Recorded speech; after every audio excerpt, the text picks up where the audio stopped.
I had spent months carefully planning the perfect anniversary party, a grand celebration to mark 10 years of marriage. It was supposed to be a symbol of the love and success I believed we had built together.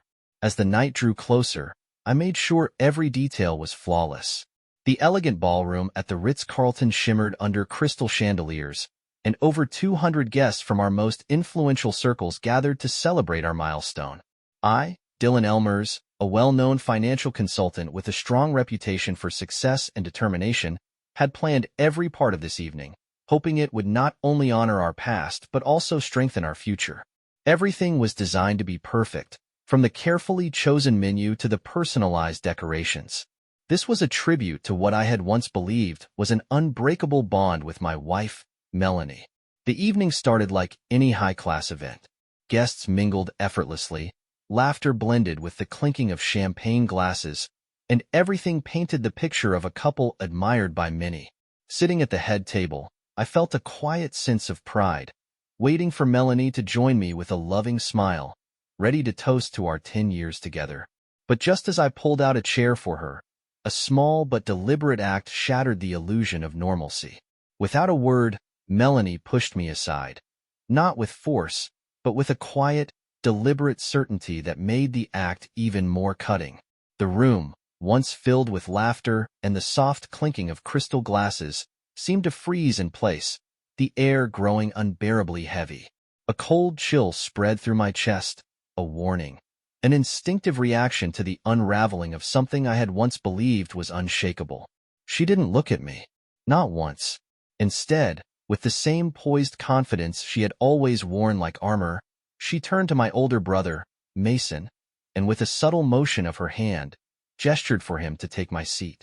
It was a small act, simple, quiet, but in that moment, it held the weight of a betrayal so profound it sent a ripple of unease through the crowd. Then, she spoke. Her voice was calm, almost too composed, and yet each word carried a razor's edge, slicing through the celebratory atmosphere like a knife through silk. "This seat belongs to him," she declared, her tone casual, effortless, as if she were stating an undeniable fact rather than detonating a bomb in the middle of our anniversary party. Then, in one slow, measured movement, she placed a hand on her stomach, a deliberate gesture meant to seal the blow. "Because he's the father of my unborn child." For a split second, the world seemed to hold its breath. Then came the collective gasp, a ripple effect spreading through the room as conversations died mid-sentence. Forks clattered against fine china. Champagne flutes trembled in stunned hands. The elegant illusion of perfection that I had so carefully constructed crumbled in an instant, reduced to nothing more than a shattered facade. I felt the weight of 100 eyes turning toward me, searching for my reaction, expecting fury, devastation, an explosion of emotion. But all I could do was stare at her, at the woman I had once believed was my partner, my equal, my future, trying to reconcile the person in front of me with the one I thought I knew. Mason didn't flinch. He sat down in my chair, slow and deliberate, as if taking his rightful place at a throne that had never truly belonged to me. His expression was unreadable, but there was something in his eyes, something smug, something victorious, that made my blood turn to ice. And then, as the stunned silence stretched on, I realized something else. Melanie hadn't just planned this moment. She had orchestrated it. I remember the look on my face, the shock, the disbelief. And yet, even as her words crashed over me, a strange, detached calm settled in. Most would expect anger, devastation, maybe even an outburst. But instead, I simply smiled. A slow, unreadable smile that hid the storm raging inside me. Without a word, I took a seat among the guests, my mind already shifting toward one thing: payback. "This is interesting," I murmured under my breath. "Let me enjoy the show." Scanning the room, I saw a mix of reactions. Some guests wore forced expressions of sympathy, while others seemed entertained by the unfolding drama. Flashes of the past surfaced in my mind, the warning signs I had ignored. The nights Melanie claimed she was working late, but was actually out with someone else. The expensive jewelry and gifts she suddenly flaunted, ones I never bought. The way Mason always seemed to be around whenever doubt crept in. These weren't random moments. They were signs of betrayal that had been building up for years. And now, under the watchful eyes of our guests, the truth had fully bloomed into something bitter and undeniable. My mind raced with choices. Should I call her out right now, letting my anger show? Or should I wait, collecting more proof, and strike when I could take back everything that was mine? I chose patience. Acting in rage would only play into her hands, but every calculated move from this point on would lead me to the revenge I had already begun planning. As the guests whispered among themselves, the atmosphere thick with scandal, I quietly unlocked a folder on my phone.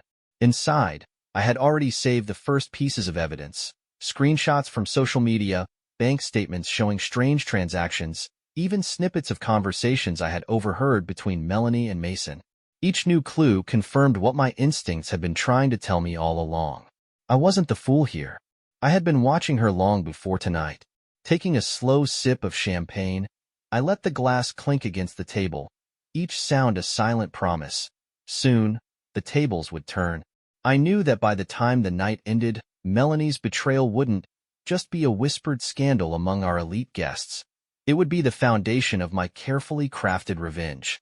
A plan that would bring down her entire world, socially, financially, and personally, until nothing remained. As I sat among the shocked crowd, my expression steady and my heart hardened by years of quiet suspicion, I made a silent vow. Every lie she had told, every secret she had kept, would be repaid in full. What was meant to be a perfect anniversary party had become a stage for the greatest deception I had ever witnessed. But instead of breaking me, it would mark the beginning of my rebirth. As the guests slowly recovered from the shock, their hushed voices filling the room with speculation, I leaned back in my chair. My eyes met Melanie's as she tried to regain her composure. And once again, I smiled. She had no idea that the words she spoke tonight were the spark that would ignite her downfall. That night, I sat alone in my study, the soft glow of my desk lamp casting light over photographs and mementos from the life Melanie and I had built together. I remembered how we met in law school, how her bright smile and ambitious spirit had drawn me in, how we had promised to support each other as we built our careers. Those early days had been filled with dreams and long conversations over coffee, planning a future that felt unstoppable. I had even turned down a high-paying job in New York to stay in Denver for her, convinced that our love was strong enough to withstand any challenge. But now, as I looked at the scattered pieces of evidence in front of me, fragments of messages, overlooked details, small warnings I had dismissed, I saw the truth. I had been blind. The first signs were there all along. The late nights at work that never made sense. The constant calls she silenced the moment I walked into the room. The sudden love for weekend getaways she insisted were just for relaxation, though her tone always held a strange edge of secrecy. It wasn't just the expensive jewelry or lavish gifts. Those had always been part of her charm. But it was the way she spoke about her new ventures, her growing confidence in keeping secrets, that made me wonder if her ambitions were fueled by something more than just success. One night, I had come home late from work and found an envelope filled with receipts and bank statements that didn't add up. At the time, I had ignored it, brushing aside my concerns with the belief that love justified any expense. I told myself that whatever she was doing, it was for us. But now, as I put the pieces together, every detail I had once ignored became a glaring red flag. A new gym membership she had never mentioned. Frequent text messages hinting at private meetings. A suspicious photo of her laughing with someone in a place I had never heard of. It was as if an inner voice was urging me to make a choice. Acknowledge the truth, or continue living in blissful denial. I finally listened. I began documenting every inconsistency. Every time Melanie's alibi didn't match reality. Every glance she cast over her shoulder as if afraid of being caught. I thought about how, at family gatherings, she and Mason would exchange brief, knowing smiles, ones that felt too intimate to be innocent. I remembered how he always seemed just a little too at ease around her, his presence in our lives more frequent than it should have been. There was one night when I casually pointed out her expensive outings, ones I had never been invited to. She had simply laughed and told me she was indulging in the finer things because she deserved it. At the time, I admired her ambition. Now, I saw the truth. The warning signs had been there all along. I had just refused to see them. Melanie had played me for a fool, and I had let her. I opened my leather-bound journal and began writing. I recorded every suspicious moment with precision, as if piecing together a case. With each entry, I felt a shift inside me. The pain was still there, but so was something stronger, the will to take back control. I questioned every sacrifice I had made for love, every compromise, every blind leap of faith. I saw now that I had invested in a future Melanie had carefully crafted to serve only herself. I remembered the quiet warnings from my best friend, Marcus. How he had watched Melanie with cautious eyes at family dinners. How he had pulled me aside once, his voice laced with concern. But I had dismissed him, believing love could overcome any suspicion. Now, every word he had spoken echoed with truth. The choice was mine to make, and this time, I would choose wisely. There was no hesitation. I would document every red flag, every seemingly small detail that now fit together like pieces of a puzzle, revealing the full picture of her deception. One day, when the time was right, this record of betrayal would be the foundation of my carefully planned counterattack. In the quiet solitude of my study, surrounded by the scent of old paper and the soft glow of my desk lamp, I made a silent vow. Melanie's deception would not break me. Instead, I would turn the pain into a weapon, a tool to rebuild everything she had taken from me. And, most importantly, I would make sure I was never blinded by trust again. As I closed my journal and locked the evidence away in a secure folder on my computer, I felt a new kind of strength rising inside me. Melanie was out again, just like so many nights before. Mysterious outings with vague explanations. But this time, I wasn't just wondering where she was. I already knew. For weeks, I had gathered proof. Every transaction, every message, every clue carefully documented in my journal and secured in encrypted files. And now, as I sat in the dim light of the room, I knew the moment had come. It was time to confront the woman I had once loved with every fiber of my being. When Melanie finally walked through the door, she looked tired, but beneath that exhaustion, I caught something else, a flicker of unease. She moved toward the couch, ready to settle in as if nothing had changed, but I stood with deliberate intent.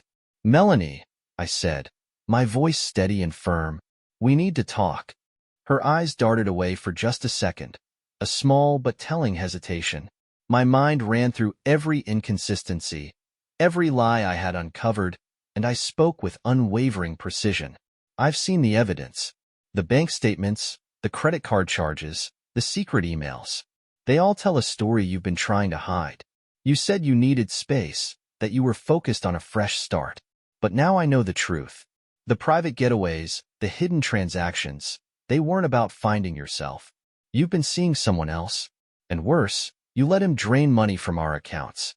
You trusted him with the life we built together." Her eyes, which had held a hint of defiance moments ago, now filled with uncertainty. The room grew so quiet that even the ticking clock seemed to echo the intensity of the confrontation. Inside my head, a question surfaced. Should I record her confession now, or let her keep talking?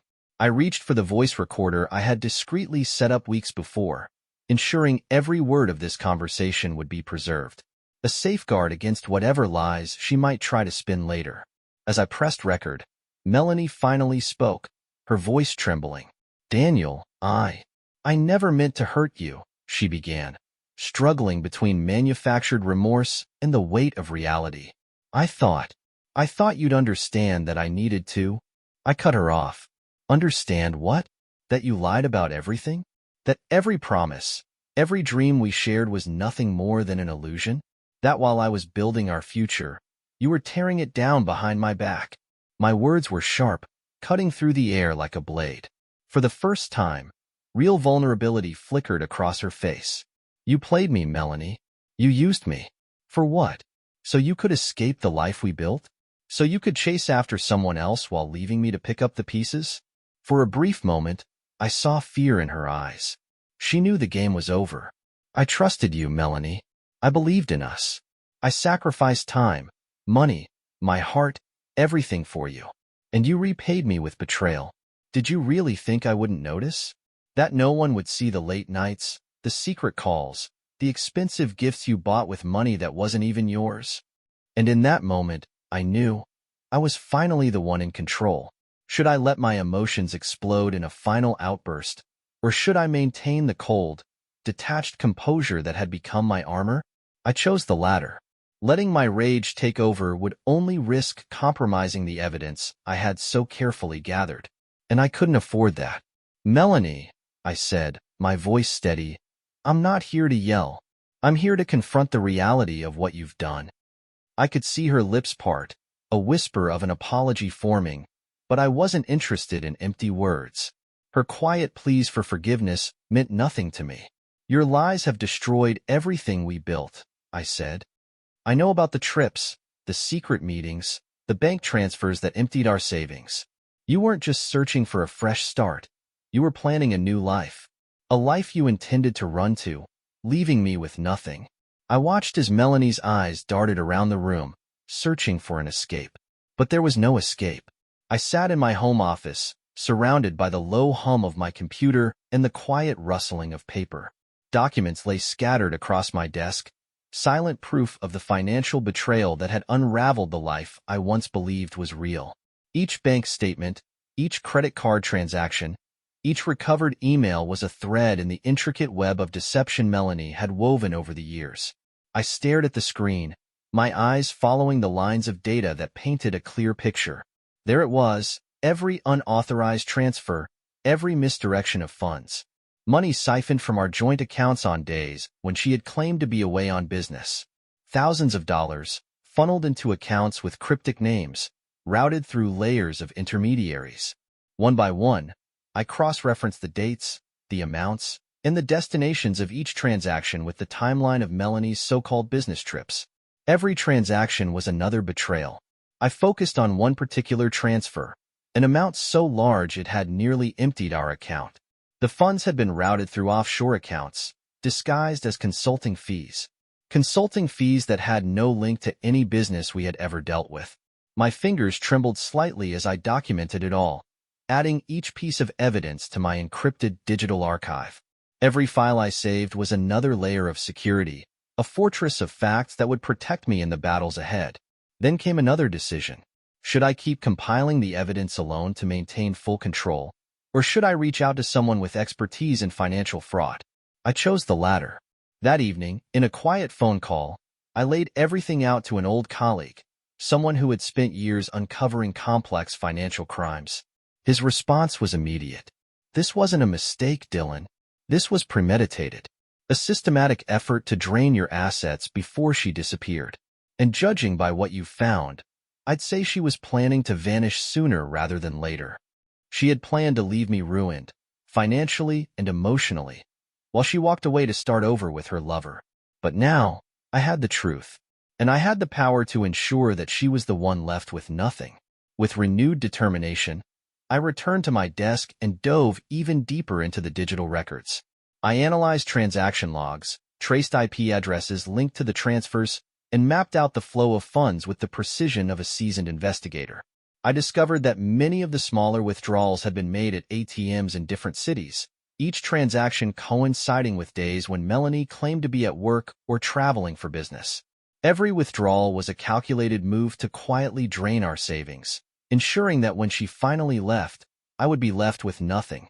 As I compiled everything into a detailed spreadsheet, aligning dates, times, and amounts, I felt as though I was piecing together a damning puzzle. A puzzle that exposed the full scope of her deception.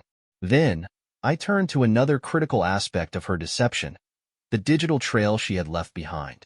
Using recovery software, I accessed her old email archives and uncovered a series of encrypted messages between her and an unknown contact.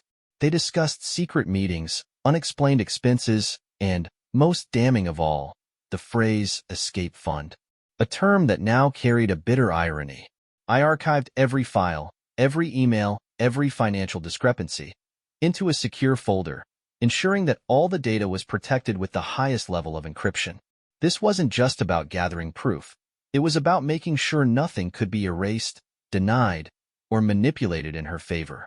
Finally, exhausted but filled with a sense of triumph, I leaned back in my chair and took in the sprawling dossier before me. What had once been a painful, abstract betrayal was now rendered in cold, hard numbers. An undeniable truth. This evidence wouldn't just be presented to my legal team. It would go to the federal authorities. Melanie had used lies and deception to try to break me. But now, I would use the truth to destroy her. After painstakingly compiling every piece of evidence, financial records, digital correspondence, transaction logs, I knew that personal vengeance was no longer enough. It was time for the full force of the law to come down on Melanie. Her deception had moved beyond the realm of broken trust and emotional betrayal. This was fraud, and I was going to make sure she faced real consequences. I dialed the number of my trusted attorney, a man who had advised me for years on both personal and legal matters.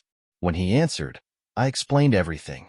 Every unauthorized withdrawal, every hidden transaction, every email that proved Melanie had been planning this for a long time. As I spoke, I could almost see the interactive choices flashing in my mind again. Should I release all the evidence to the public immediately, or should I wait for the right moment to involve the federal authorities? I chose the latter. A measured, strategic approach would ensure I secured my assets while also completely dismantling the financial web Melanie had built in secret. My attorney listened carefully. His response was steady, professional, but there was no mistaking the gravity in his tone.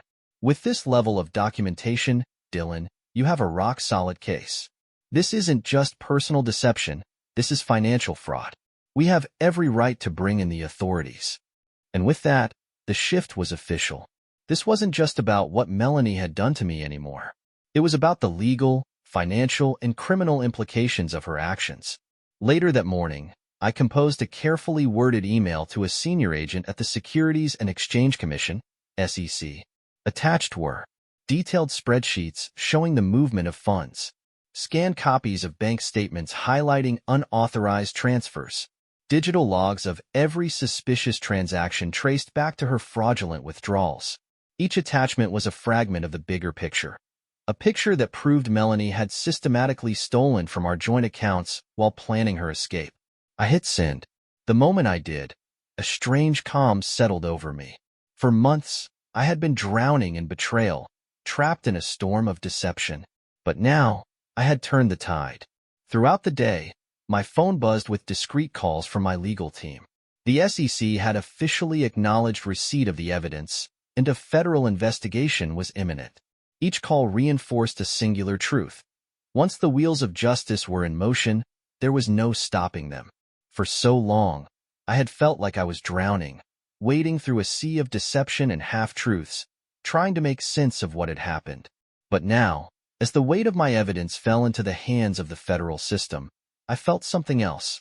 That afternoon, as the sun cast golden streaks through the blinds of my study, I sat in quiet reflection. I knew what was coming. By involving the authorities, my personal betrayal would no longer remain private. Courtrooms would dissect it. News outlets would report on it. In the days that followed, the investigation gained momentum. Federal agents began combing through the documents I had provided. Each discreet update from my attorney strengthened my resolve. And then, the ripple effects began. The business world, once captivated by Melanie's false promises, began to question the legitimacy of her leadership. Investors whispered. Clients hesitated. Rumors of financial scandal spread like wildfire. I documented everything, every conversation, every shift in public sentiment. My study had become a command center, where I monitored every new development with the cold, methodical precision of a man who had spent too long in the dark. Then, late one evening, a call changed everything. My attorney's voice was measured but firm. The FBI had reviewed my dossier. The evidence was airtight, strong enough to support charges of financial fraud and misappropriation. The scales of justice were tipping, and for the first time since this nightmare began, they were tipping in my favor. I thought back to how it had all started. The perfect anniversary party, the lie that shattered everything. And now, this moment. As I closed my eyes that night, the city's soft hum in the distance, I felt something I hadn't felt in a long time.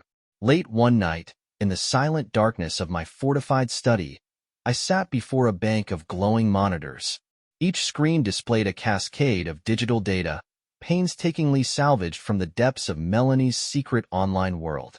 I had spent weeks constructing digital defenses, deploying forensic tools, tracking every hidden transaction and encrypted message. And tonight was the night I launched my counteroffensive. With one keystroke at a time, I would dismantle every illusion she had crafted, until nothing remained. The final reckoning had begun. The interactive choice flashed in my mind. Release the evidence immediately to her entire network, setting off a viral scandal that would instantly ruin her reputation. Or archive everything carefully, ensuring the chain of custody remained intact for an airtight case in court. I chose the latter. Precision and legality were paramount. The digital world, while powerful, was just as treacherous as it was liberating. One reckless move could jeopardize everything. I created an encrypted folder on a secure, isolated server, one completely beyond her reach, and began uploading every relevant file. Then came another critical decision. Should I attempt to hack into her secured accounts to extract more data?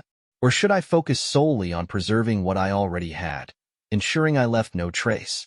Using custom scripts, I parsed through transaction logs, identifying hidden patterns and correlations that even the most experienced auditors might have overlooked. And then, I found it. A meticulously orchestrated pattern of fraudulent withdrawals and coded transactions. A digital fingerprint of deceit so precise it could not be denied.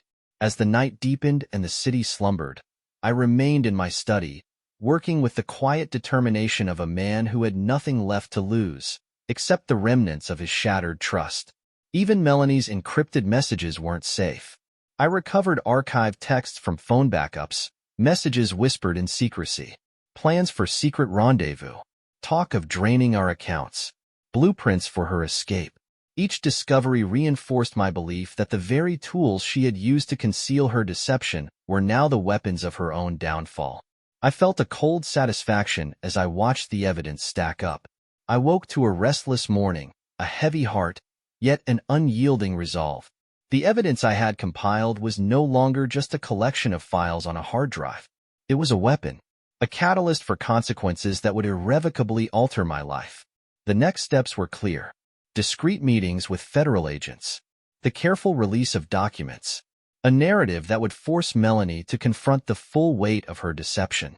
The truth, once set in motion, would shine too brightly to be ignored.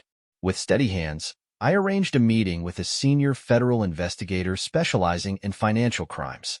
Hours later, in a quiet conference room of a government office, I laid everything bare. The investigator, a man with a steely gaze and years of experience unraveling financial fraud, examined my dossier in silence. When he finally spoke, his words carried the weight of an impending storm. "This is substantial." His voice was calm, measured. "If we follow this trail, it could expose a network of financial manipulation far beyond your personal grievance." I nodded. I already knew. This wasn't just about revenge anymore. This was about justice. The tipping point had arrived. And as the federal probe gained momentum, I knew, without a doubt, that the walls of Melanie's empire were finally collapsing. This was a reckoning. And as I prepared to take the next step, I embraced the unyielding truth. Once the pursuit of justice is set in motion, nothing can stop it. Nothing.